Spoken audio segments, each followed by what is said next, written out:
again in the middle of nowhere. The supervisor of the sheriff's department needed to sign it off, and it's a holiday. Yesterday was Sunday, and today was a holiday, so they're like, you have to wait till Tuesday morning. That Tuesday morning you wait, we're gonna process it. Maybe Wednesday we'll give it to you. That's why I'm like that too. Like we have to wait. Yeah, remember that it was a long. It was a long weekend. They wouldn't let go.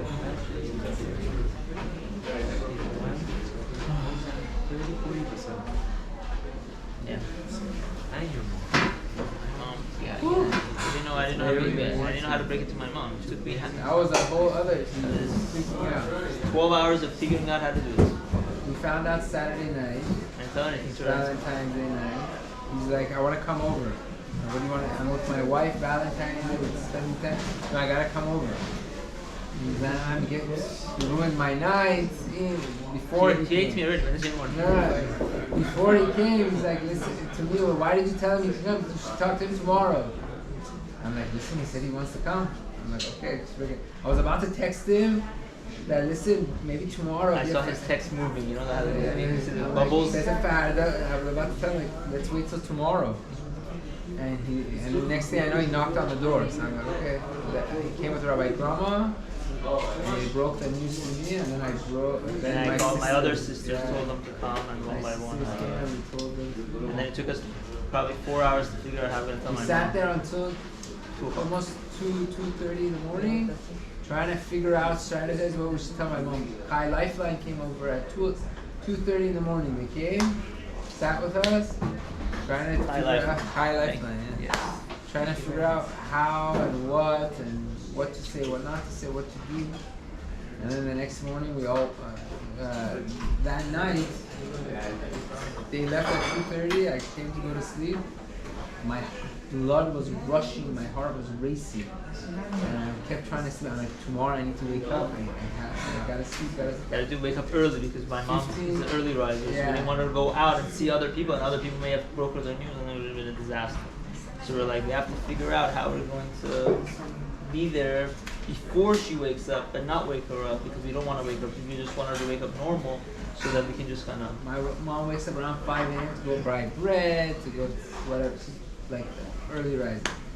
So then Michael texts me 15 minutes later, oh, we don't have the key to the house. I go shoot. I jump out of bed when I got the key to his house. I went, unlocked the door. I left the door unlocked and I was coming to leave. Then they pulled up. Then I saw Michelle looked at me in my eyes and I felt bad. I didn't want to drive off. I stayed. And then I just came out of the car. We hugged each other.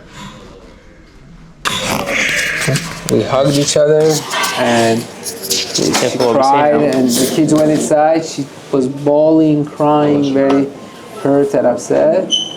And then Mike was also there. Mike took Michelle downstairs. She was hysterical.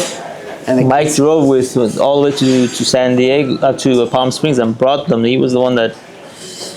And these kids kept coming out of the room. They heard from downstairs. They didn't know. She was freaking out. They didn't know, and they were freaking. All they could hear is their mother screaming. So Gabby kept coming out of the room saying, "When is my father coming? Is he okay?" You know, man, I melted. Like, yeah, he's okay. He's gonna come. He's just, didn't feel so good. Don't worry, go to sleep. It was 3:30 in the morning, and Michelle was really hurt. She kept screaming, so she kept coming out. Eventually, she comes to me and says, "Can you come sleep next to me? Can you come cuddle with me?" Man, I'm not close to my niece. She's 10. We're close, but not like that.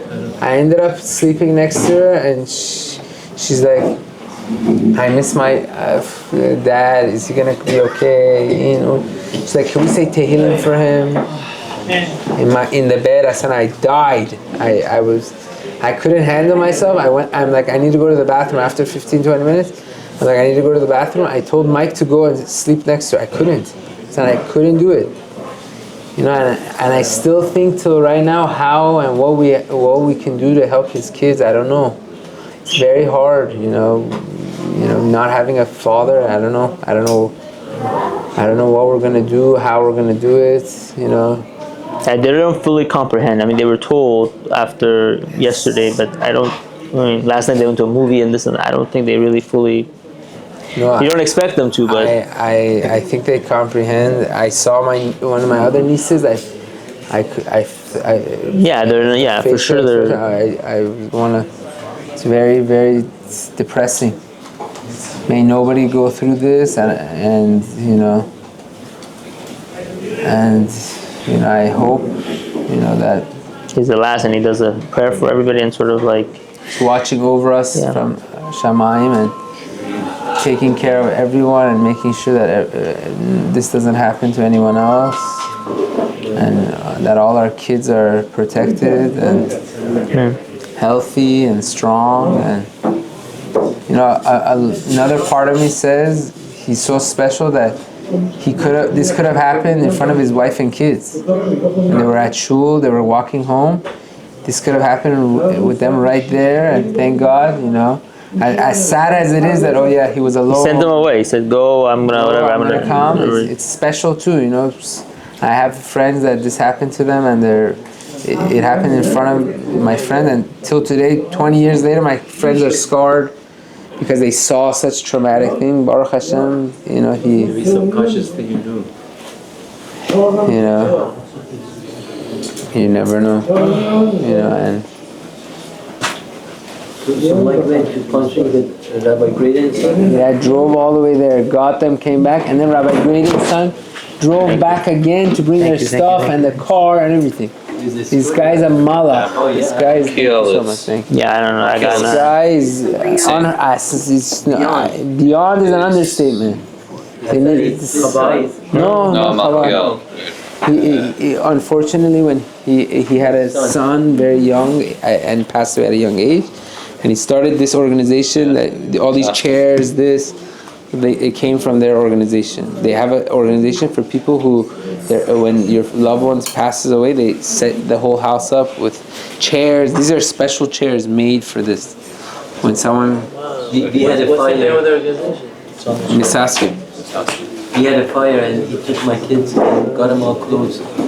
Took him on This guy reminds me of my brother. Yeah. This guy reminds me. My brother might have not been in the front line like Malkiel, but my brother would have done things behind the scenes, to make sure that these people are, whatever happens to anyone, they would be okay. I was fortunate to be close to my brother, and we were roommates and. Office mates.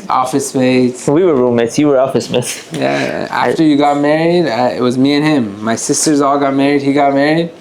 Me and my brother Robbie were like roommates, buddies, best friends, working partners, everything. We did everything together. And I learned a lot from him, and he had a lot to offer to learn from. He had a lot. He's a very interesting individual in a good way. He had a lot to. You could glean a lot off him. You know what I mean? He just sat there and just like. He was always there for you, no matter what time.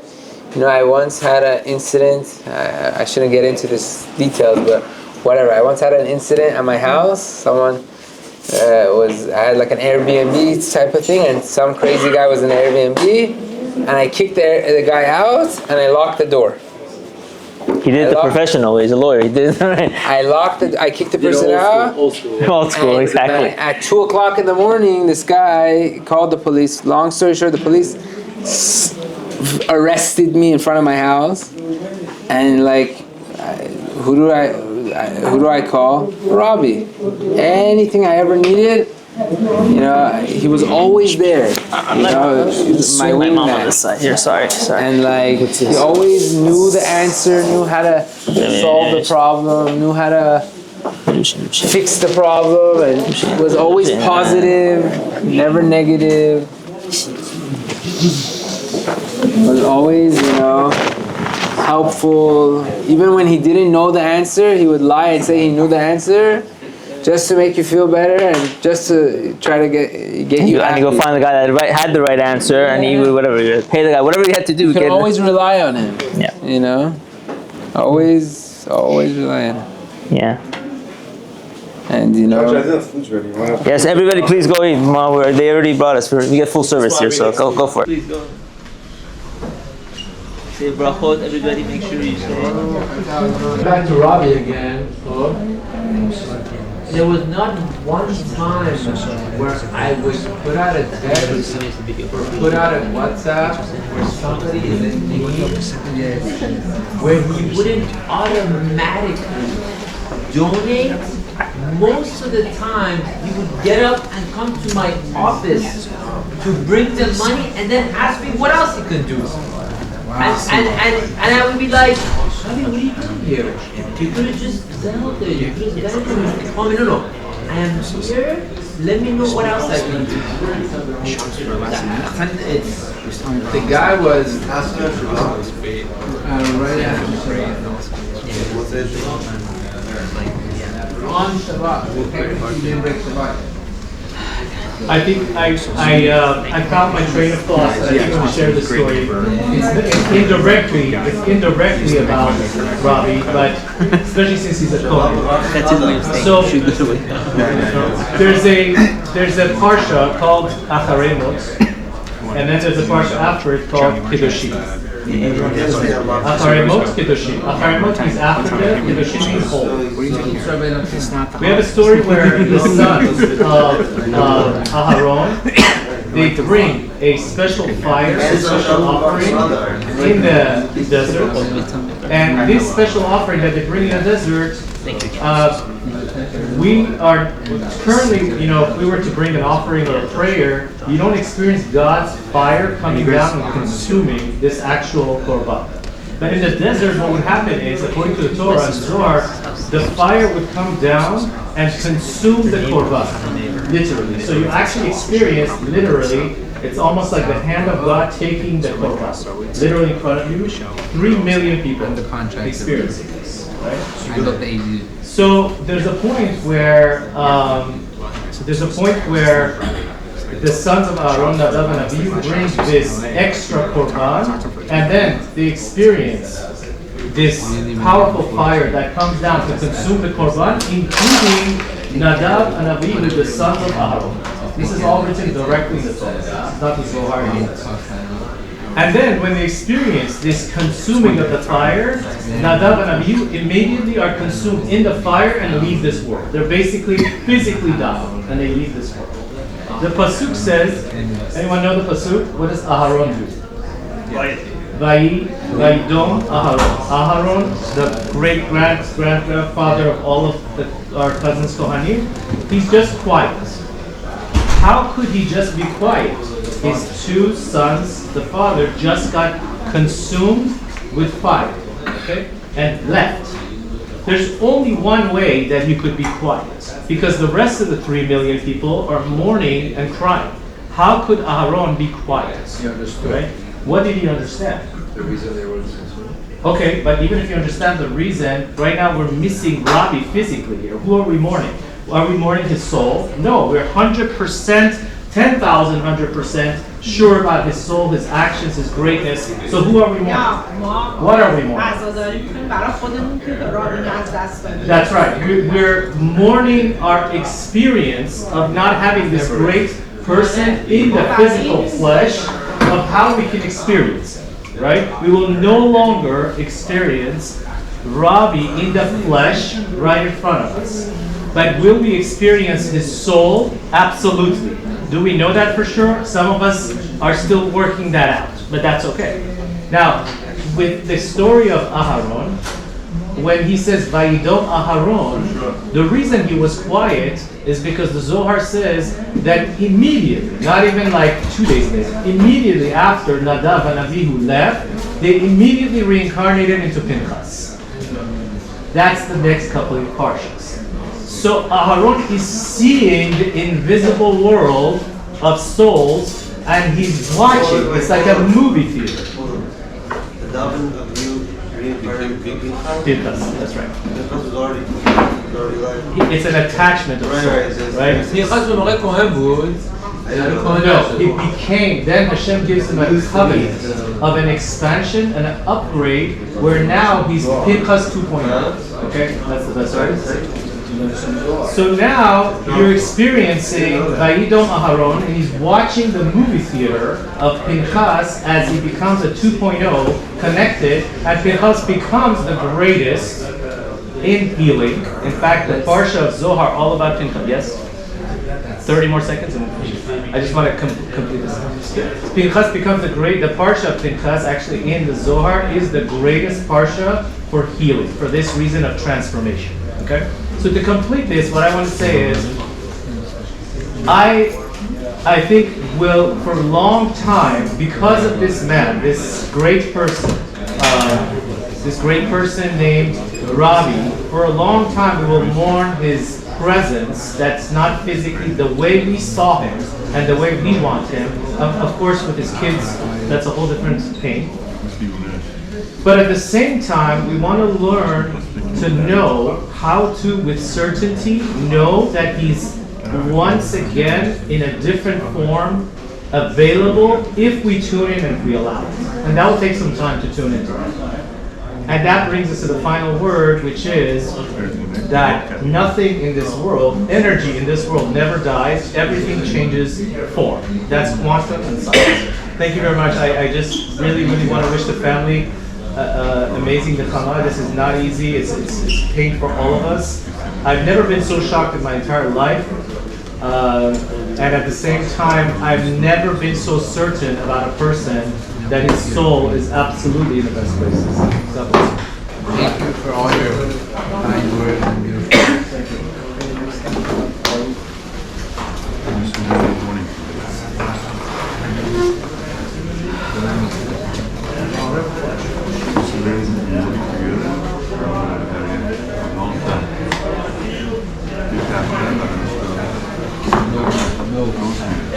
Leather.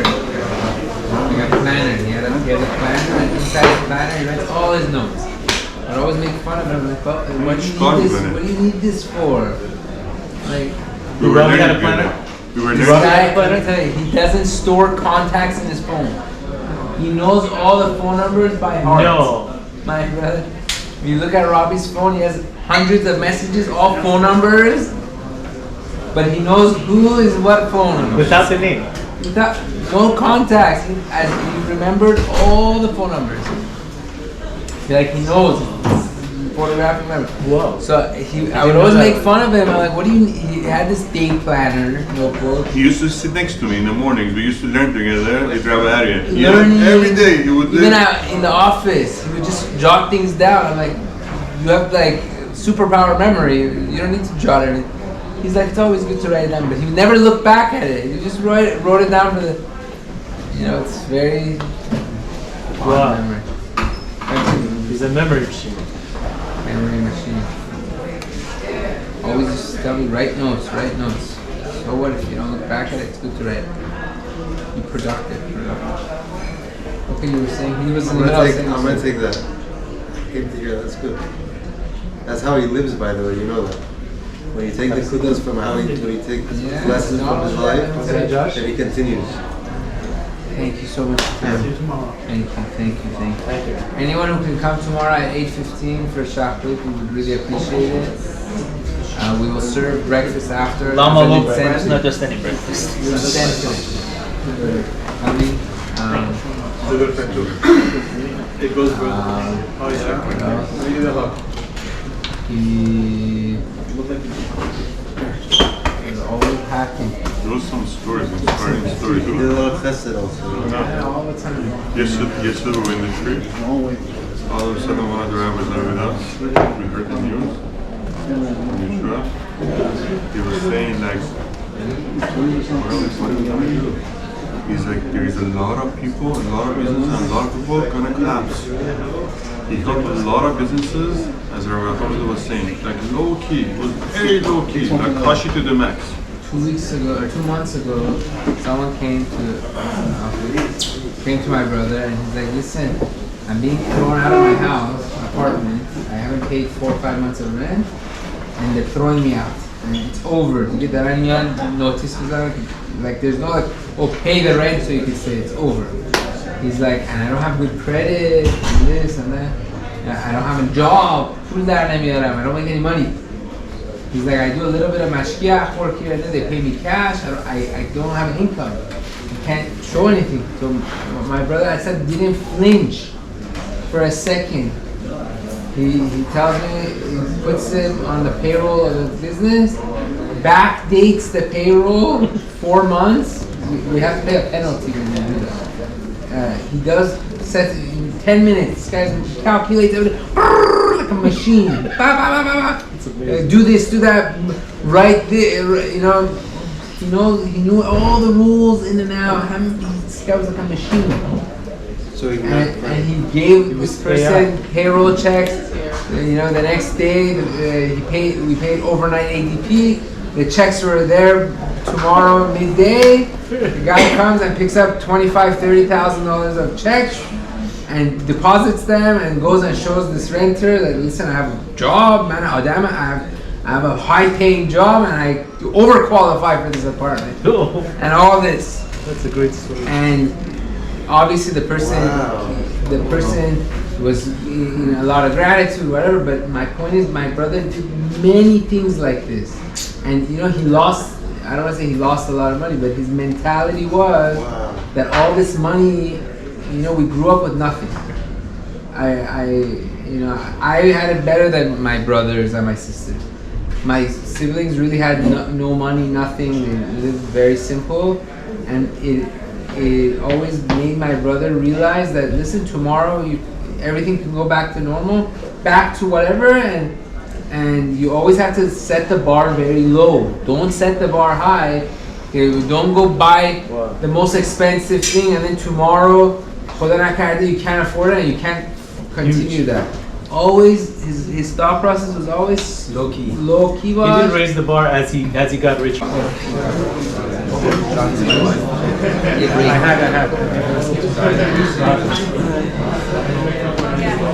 I have the most memories of my uncles and their kids with parents. Yeah. And this is not just some. And they're more emotions, they're not stories. They're like, it's like the uncle that I went to their house the most is you guys, your mom and dad. So I don't know how to feel right now. Alan, yeah. How are you?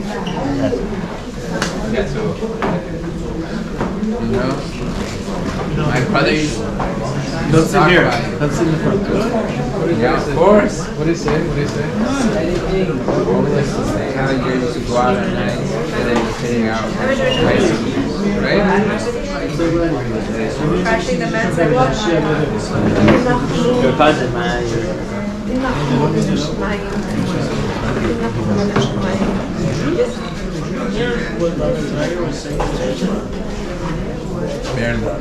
He said his son saw. Oh, yeah. What? Yeah, the dream.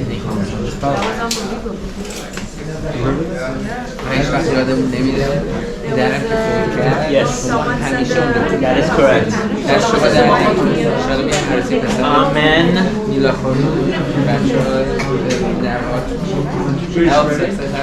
Amen. I'll never forget. Never forget. My So sorry. Exactly. Never everything. No. Thank you. Sharon wants to bring Joey over. 5 hours food, but You need a TikTok. No, not even, no need. He was driving an old As Rabbi Mercedes Ahmed for 10 years. Say the car story. He drove a hand-me-down car for 10, 15 years. Didn't want to go get a new car. Finally Twisted his arm from. Finally last week, after 15 years of him driving a Honka John, finally, but Hazarta. that was last week. Last week. Not even last week. This past Thursday. Wednesday night. Wednesday, I went with him to the dealership and we went to buy a car. After 16 years, The car was a 25-year-old So car. much so that Rabbi Zagai drove in his car a couple of times and told him, Rabbi, why do you have this car? I don't understand. Hey, it was really bad. Like really bad. Like the Why do you have this AC, car? the heat didn't work. It was like you know, in this day and age, you can lease a car for $200 a month. We're not talking about like Tell me where you can lease a car for $200. whatever, $500 a month. My point is like very thing. But at the end of the day, he was very simple. And after all this convincing to go get a car, we go in the dealership, and he always loved the way the Range Rover looked. He always loved it. So I'm like, okay, let's get a Range Rover. He's like, no, it's too flashy. I don't want to get a flashy car. I want to get a car that. So we went and got the most basic car they had in the store, but still nice, whatever. We bought the car. It came out. He drove it for one day. The next day he calls me and he's like, I want to thank you for convincing me to get the car. Friday morning, he went to Friday afternoon. He texted me saying thank you. This past Friday afternoon, he drove the car from here to Palm Springs with his wife and kids, and he loved the drive. And that was it. He drove it one day. But I have something to add to that story. I'm in the chat. I was on the phone call. I called Robbie and I need to talk to him about something business, and it's like important. And he's like, no, it's okay. He's like, what do you think? Which car I should get? And they were so happy, and I'm so happy for him. We wanted him to get it. I've been begging him to. He could never get it. So I told him I want to see the car. I want to be involved. I want to see him. I want to see that. I want to share with him the happiness. And it was Wednesday. He was too busy. He says, not today. I knew he was learning in the morning, and then the other half is work. He says, not today. It's not going to happen. You know what that means? He says, tomorrow, Thursday. I said, okay, but that basically means that's out the window. If you're not going to do it, I didn't think you hope. But I wasn't giving up. I said, today's Thursday. You need to come. And I have the text. He says, okay, I'll be there in 10 minutes. And I called him. I said, you coming here or you coming there? I said, listen, come meet me over here in Beverly Wood, in construction. I'm doing a house. He says, okay, I'll meet you there. This was the best bonding experience. The last time I saw Robbie. And I spent with him 20, 30 minutes. The whole point to me that he got this car is that I got to see him one last time. He was like a brother to me. And then we wanted to demo, and I asked Josh, it's a shame to throw this stuff away. It's a new house, it's got a Miele, it's got all this stuff. No time. So he made it happen, and Robbie, I have the video, was ecstatic. He said, this is really good. He did not like waste. Remind me, he's identical like my father. He didn't want to waste. He said, this is amazing because this stuff is going to get reused. He didn't want to waste money. He only had one day of physicality. Yeah. This tzaddik had one day of physicality his whole 40 years in some life. That's all. And he could have had that many years earlier. That's so powerful.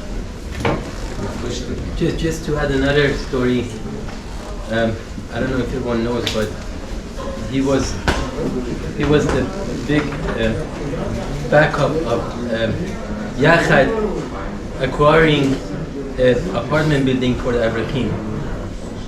He convinced his cousin, I believe, right? Yeah. Ravi. Everybody came and said, don't get this. Why you guys spending this? My brother did everything in his power to make sure that the community always grew. He went out of his way to help the Yachad buy an apartment building so that the Avrahim would have a place to stay, because the kollel wanted to grow, and the only way the kollel can grow is if they could bring Avrahim. Avrahim didn't want to walk from the other kollel apartment building here, and Avrahim didn't want to sleep in like a junk place, and all these rentals were, whatever, very expensive. No one will rent to them because they don't know him, because there's no way to get Not only that, who wants to let 7 kids in a 3-bedroom, 4-bedroom apartment, and they're gonna destroy this. So the kollel would never be able to grow because of not having these units. My brother did whatever he had to do to make this happen. Whatever he had to do, he put everybody else first. Thank you so much. Thank you. He put everybody else first, and that's one big quality trait I learned from him. That God will give you. Don't worry. You always say, don't worry. God is gonna handle everything. Everything, like he would make $10 and he would give $11 of tzedakah. I'm like, Baba, pardon? For example, I'm on a part of a group of individuals for a school. We were once in the car together. This is just recently. The rabbis were X amount of dollars short for this thing, and he just tells me after the phone conversation's over with the rabbi, he tells me, don't tell them that I gave the money.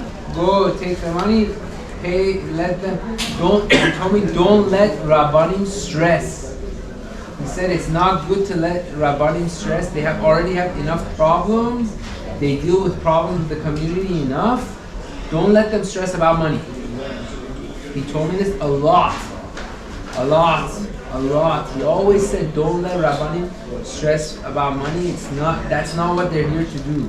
They're here to help us, enrich us in Torah.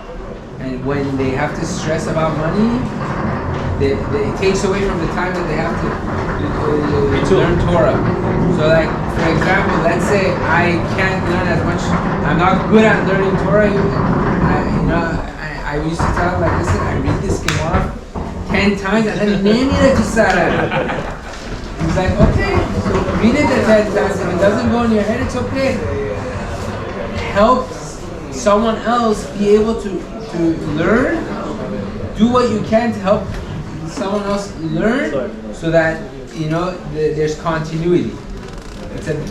I do a lot of community work, and I owe it to my father, my mom, my brother, Robbie. They all really instilled in me the need for our community. Without our community, we wouldn't be able to be what we are. As every generation goes by, the unfortunate reality is that we lose more and more of our customs. It's just unfortunate. This is the way it is. No matter how many, I know 20 more kollels open up, 20 more shuls open up, our customs become less and less because listen, we're lazy. We're lazy.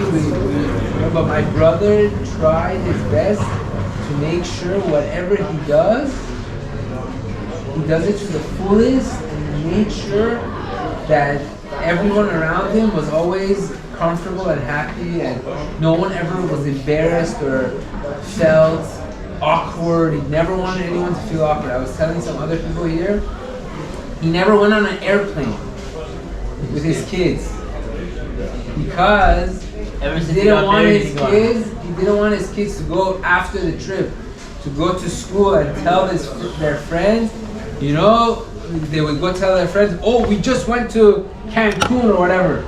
He didn't want the chance of one kid in the class not being able to go on a trip like that, to feel bad, go home. So you know what he would say? He would tell his kids, we're going to go to Palm Springs, we'll have enough fun, and don't worry, whatever else you need, don't worry. He would go to the mall and he would buy his kids whatever they wanted. Walmart, he would go to there's no Walmart. For them, a trip is let's go to the supermarket and you guys can buy whatever you want. You know what I mean? They were ecstatic.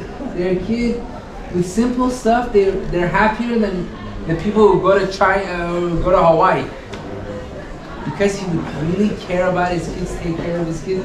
It wasn't, he had money, but it wasn't about, you have so much money. You need a nice house. Rabbi Hamzada was also saying. I took Rabbi Hamzada to his house once, 10 years ago, to show him something, and he told me, why, who lives here? I'm like, oh, my brother. He's like, why does he live in such a, I don't want to say simple house, but it's such a... It's like Hanina in the... It was very you know, whatever, very basic house. He's like, he could live in like a palace, or he could, you know, paint his house. He's like, my brother's whole thing was, I want to learn Torah, I want to be there for my kids, be there for my family. Whether my house is this beautiful, or if it was a cardboard box, what good is it going to be? I'm going to, not only that, he would say, it's not good enough for my kids. He always used to say, he always talked about his father-in-law also. His father-in-law always told him, like, listen, you know, true happiness is with love and attention and taking care of each other and taking care of, you know, your family. It was always family, which, you know, it breaks my heart to say this, but we all have a duty to make sure we take care of his family and his kids. I don't know what we're going to do with this kid. It's so bad. It's very hard to be without a father. I don't know. They're also very sensitive. The kids are 2 of them are in my daughter's class. Imagine that you're always with your dad. Your dad takes care of you, you know. They really bonded. I promise you, he bonded much more than I bond with my kids, and I'm telling you, much more than any of you guys bonded with your kids. And this my guy, kids. He would think my kids. I have no energy, and you know, there's opinion, and every Sunday he takes my kids, my daughters, who have each the same age, like a father to them. And you know, I don't want my kid to have a sweets and this. Mommy, don't say no. And I couldn't say anything. And they come home and they're cotton candy and they're having this and the Slurpee and everything. And I told my wife, I don't know why. I don't know why I was very numb the last 2 years. Obviously, I don't know if you know, my father passed away 2 years ago. He said the yard side in Rosh Hashanah. Really, in the last 2 years, like, Robbie's been taking my kids with his kids, and they became so close, they're like sisters. Last night, they slept here together with my kids, and comforted each other, and cuddled.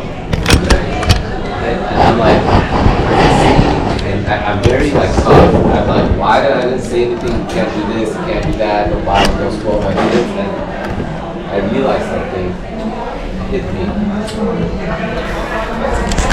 And now I need to, you know, like, I will never, like, say no to his kids and my kids. And now it's my job to take care of his kids.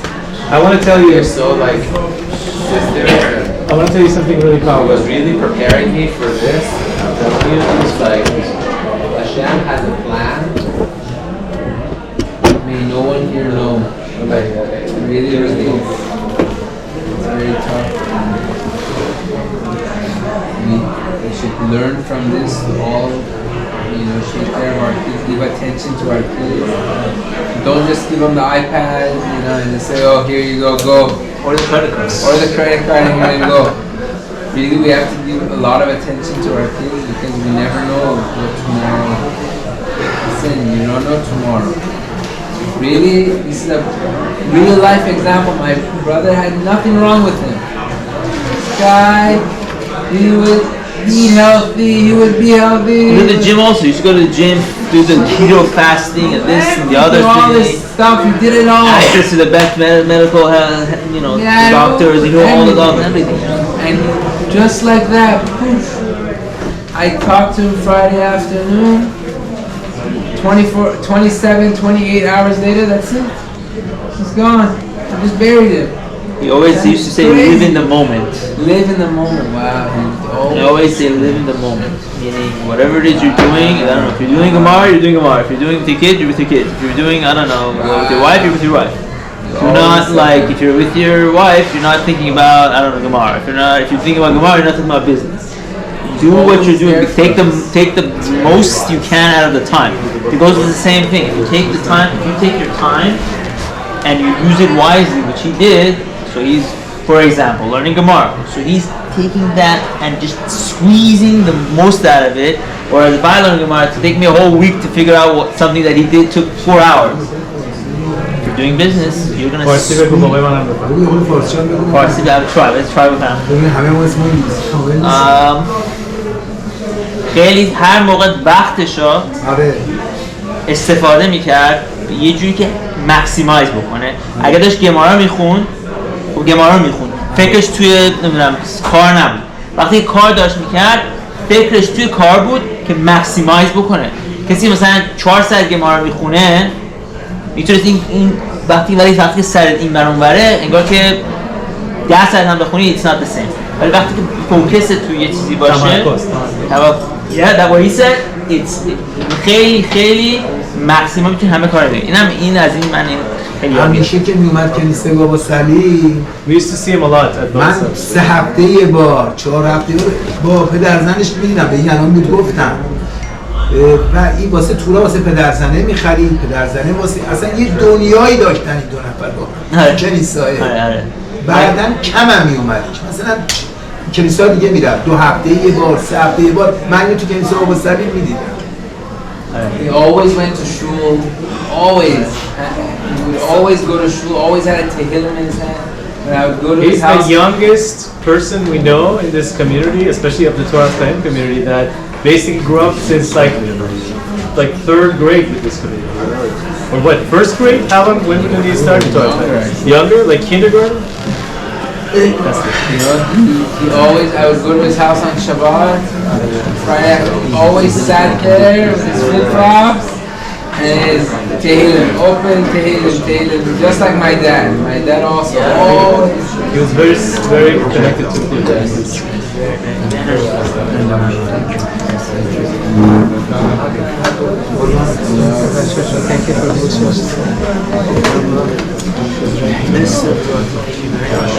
Thank you so much for coming. Bobby, Okay. Thank you.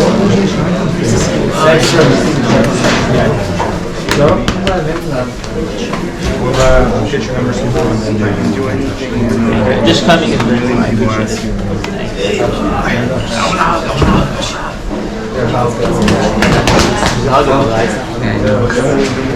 Thank you so much.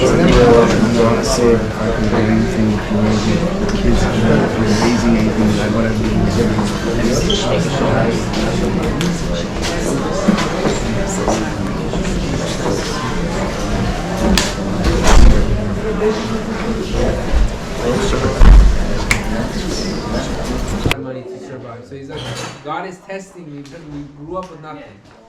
So his mentality was, God is testing me, making sure that I want to make sure I pass the test. I always, even a mikvah, all the money the mikvah owes me is half his. Nobody knows, I never told you, but the mikvah is here because of him. You definitely have to have your brother's traits. You whatever needs to get done. I want you to know. You get done. Yeah. Always, there was times I was like, always had my back and always persuaded me to do the positive thing for the community. Anytime, what am I doing? Tomorrow they're gonna kick me out with my. I'm doing all this, killing myself, and then I'm gonna get 2 kicks out and bye, thank you, bye. And change the key on the door and hasta la vista. But my brother had a different mentality. He's like, let him do that. Then you won't be occupied with that. You'll be able to go do something else better. You'll be able to do more. Let someone run that. Great, let him do it. As long as they don't drive it to the ground, let someone else take over. It's great. You go focus on the next best thing. The next best thing. The next best thing. And that was one of his very good qualities. Very, special, something special about him that, it's very hard to, you don't see that everywhere. If it wasn't for him, I wouldn't have the drive.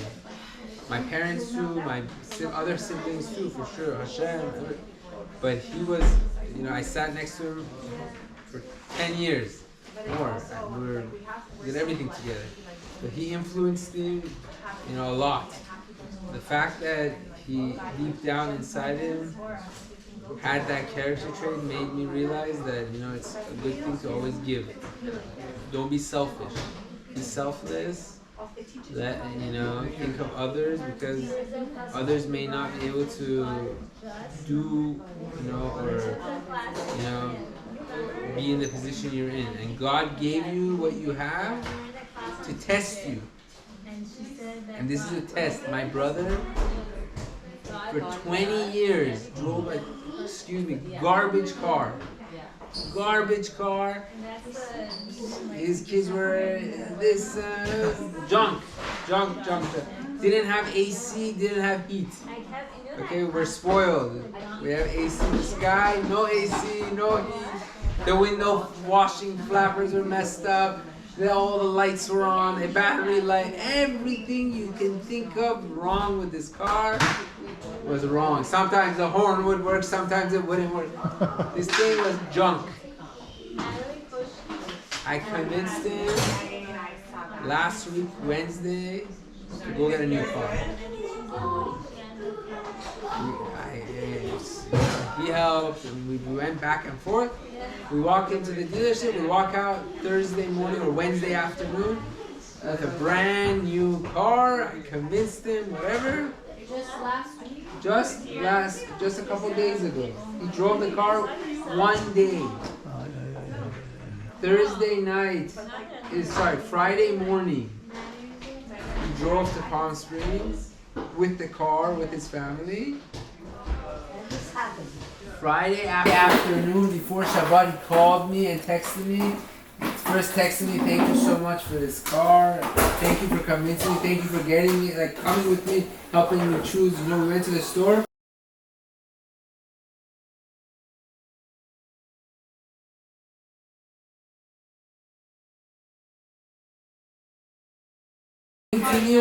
I don't want to get something flashy. I want to get it from point A to point B. I don't want the simple. We got a simple car and it came out, whatever, simple, freaking $1,500 car and it came out a month. And walked out of the store. He drove it for one day. Drove it to Palm Springs. The car had less than 300,000 miles. I drove the car in the past 2 days more than he drove it. He called me Friday afternoon and texted me, thank you so much, thank you for convincing me today. I really enjoyed the drive from here there with my wife and kids. And after, this is what happened. The moral of the story is, he always believed this materialistic stuff is nonsense. So this is all a waste of money. Too good for this physical world. Yeah, he was so He always used to say life is short. Too good for this. Live for today. Live within your means. He always used to say this. Yeah. That's what he believed. His line was live within your means. Yeah. He could have afforded the nicest of everything. He's like, what do I need? What do my kids need? We don't need this. We grew up in a shoebox. My mom raised us in literally maybe 600 square foot apartment. We're all on top of each other with one shower and Sherborne. It was on Sherborne. Yeah. I remember your father passed away. Very small, and we got here. We are here today. He always in his mind was, you don't need extravagant, you don't need crazy. We're spoiled right now, but deep down, even with his kids, I remember he never took his me.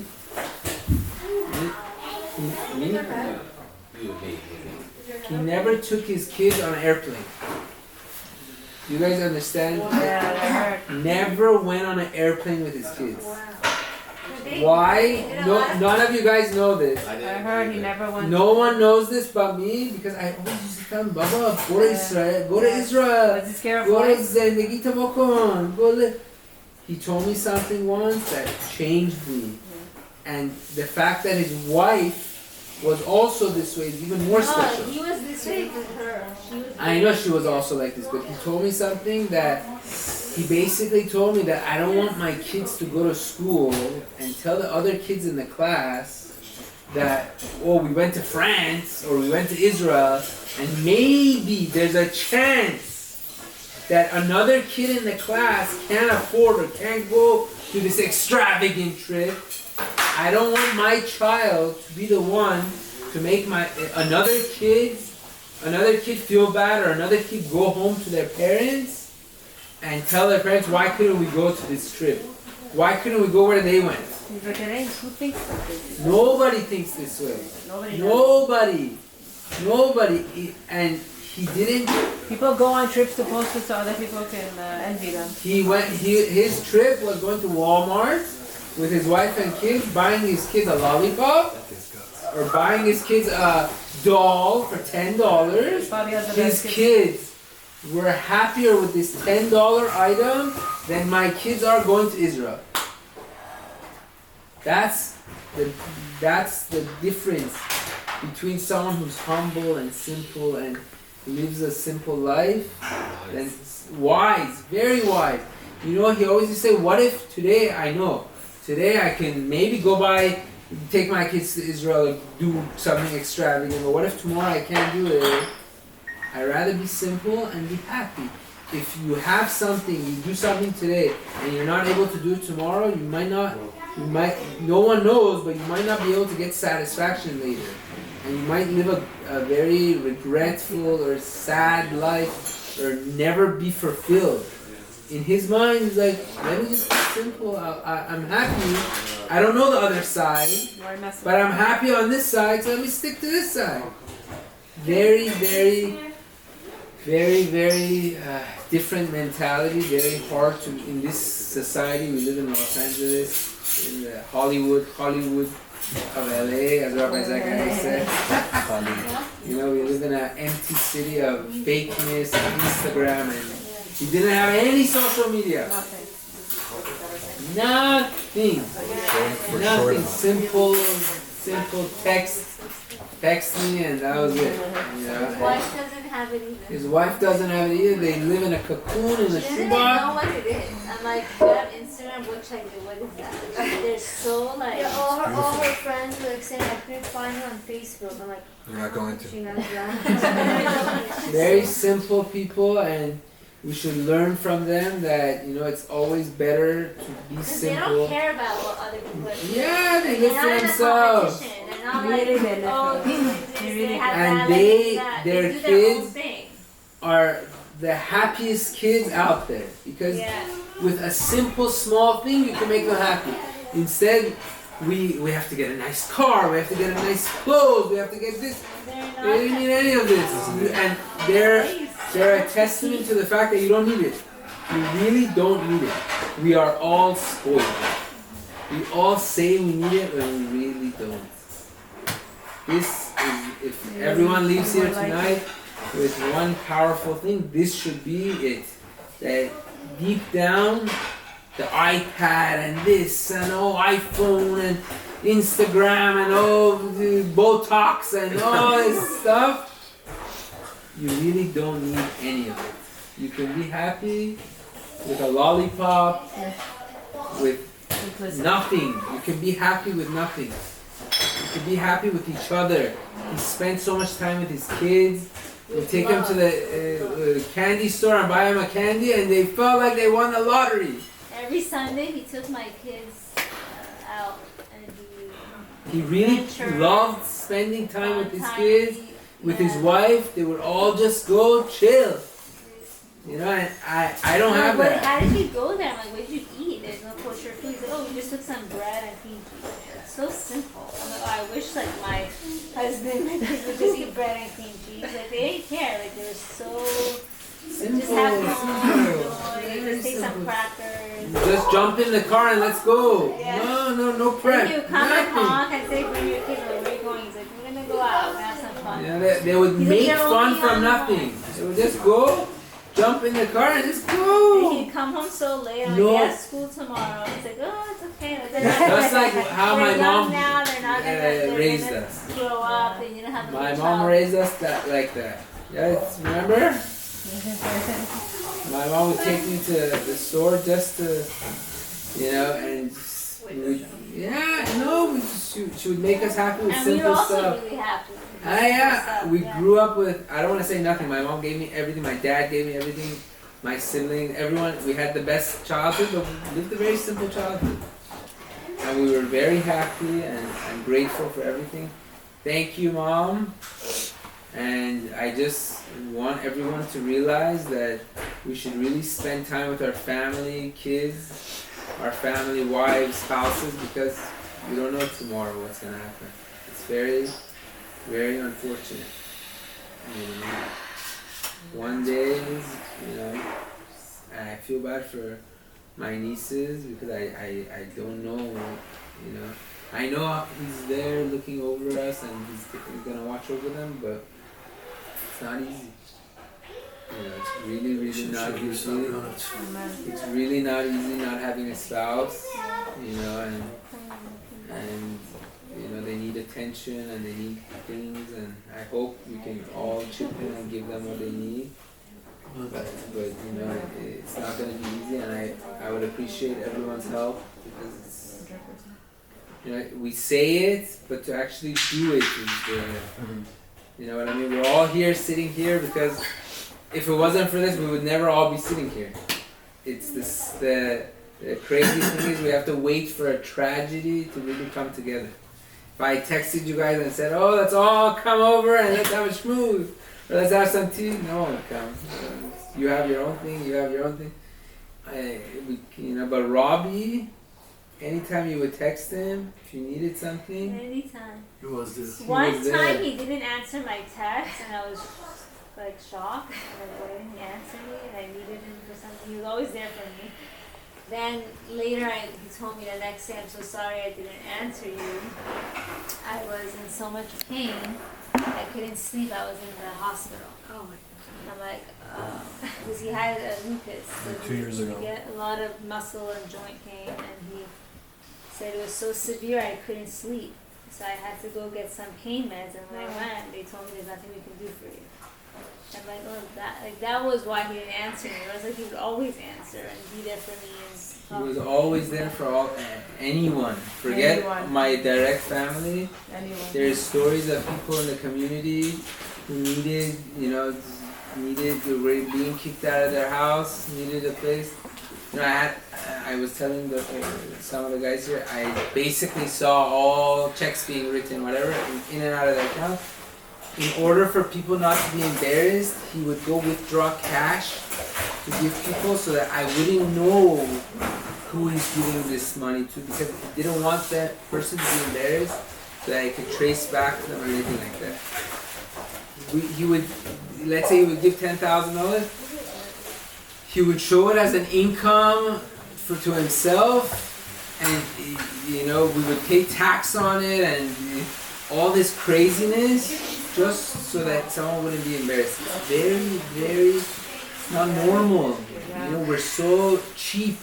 I would do anything to save $5. I go on dance deals and I use my credit card this and I do that to save $5. He was anything but cheap.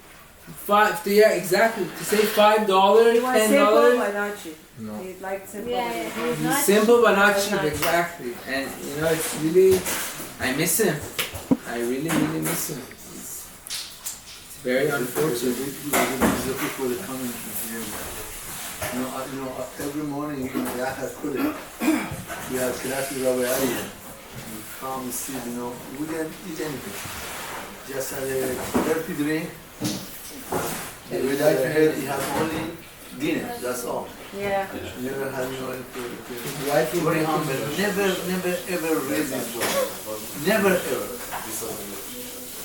Yeah. And after our class was finished, like around 9:15, 9:30, he would start this class, he continued Gemara with Rabbi Ari. He loved Rabbi Ari. Yeah. Rabbi Ari was crying all night. You know, when it was COVID time and we were very, very scared because my parents were a little bit older, my mom had asthma, and at the peak of it where it was really scary, you know, and like everybody was even scared to come out of their house. You know, my mom called me, she's like, Shivah, you know, Johnny زنگ زده گفته که عمه اگه میخوای من میام به کووید شاتر میدم. گفتم ماما, how could he find this? Nobody could. It was at the very beginning. I said, how could he get it? Only doctors are getting it. نمیدونم مامان گفته 2 تا داره امروز داره میاد 10 صبح برای من بابا بزنه. I went there just to be there and stuff, and he said, I said, cousin, honestly, how'd you do it? He goes, don't worry about it. I have so much hakaret. I talked to your parents. They've done so much for me. I can't bear to see if they were to get sick, or if your dad, I know, has diabetes, something were to happen. I said, it's, wow, thank you. And he said, you know what? He said, I have one more I brought for you too. I said, he said, I have one more for you too. What do you want to do? You want it? I'm like, listen, I gotta tell you, I'm so scared. Because like, I was at that very anxious stage, you know, last child with my parents, scared that someone was going to touch them. I would call my parents 100 times a day, make sure they don't leave the house. And he gave it to us. And the crazy thing is, I told him, I said, you know what's funny is none of us ever got COVID because of the shot you gave.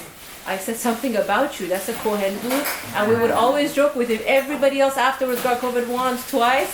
And my parents and I would always say, you know what, we never got it. This guy's shot was blessed. So he had so much hakaret hatov to everybody. If someone had done one favor for him, he would never forget it. No, I don't think there's one He person. never asked for a favor. No way. One person in this world that he owes a dime to. You know, if he gave someone money, he told me this a long time ago too. So whenever you want to give someone, even you want to loan someone money, bochalet, forget it. Don't ever expect it back. If they come and give it back to you, great. Maybe give it to tzedakah, do something, but don't ever expect it back. Anything. He never. I don't think anyone owes this guy. He owes this. Robbie owes anyone any money. He would always, you know. So we leased the apartment, and before the guy's commission was due. Now that Rabbanim say that once someone is owed money, you have to pay them by sundown or whatever it is, whatever the rule is. I don't really know what it is. He always made sure to keep that. Right? Before, you know, they don't want to owe anybody anything. That's another, you know, I'm not worried about, like, you know, he passed away. Very unfortunate, like, you know, some people pass away and they have millions of things they need to take care of. I don't think my brother has any loose ends. I don't think he has one loose end. He did not leave one thing for anyone to take care of, except his wife and kids, and that's it. I don't think he left. You know? I believe it. Thank you. Thank you. Thank you.